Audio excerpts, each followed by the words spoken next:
सर्वसामान्यांच्या हक्काचा आवाज जागर जनस्थान। चाळीसगाव पोलिसांनी एम्फेटामाइन ड्रग्जसह आरोपी ताब्यात घेऊन मोठी कारवाई केली आहे। या संपूर्ण कारवाईची माहिती माहेश्वरी रेड्डी यांनी पत्रकार परिषदेत दिली आहे।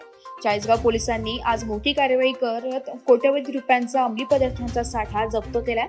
मिळालेल्या माहितीनुसार एम्फेटामाइन किंवा केटामाइन सारखा उच्च प्रभावी अंमली पदार्थ असल्याचं उघड झालंय। या प्रकरणी चालकाला अटक करण्यात आली आहे। पोलीस अधीक्षक माहेश्वरी रेड्डी यांनी पत्रकार परिषदेत संपूर्ण माहिती दिली आहे।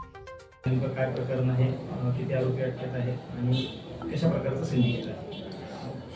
काल सायंकाळी अंदाजे 7 ते 8 वाजता हायवे सेफ्टी पोलीस कर्मचारी आणि अधिकारी त्यांच्या कारवाई चालू होत्या नाकाबंदी करून। ते कारवाई दरम्यान एक ब्रिझा कार जे दिल्लीच्या पासिंग होत्या ते गाडी आल्या होत्या। सुरुवातीला त्यांच्याकडनं डॉक्युमेंट्स मागण्यात आले होते।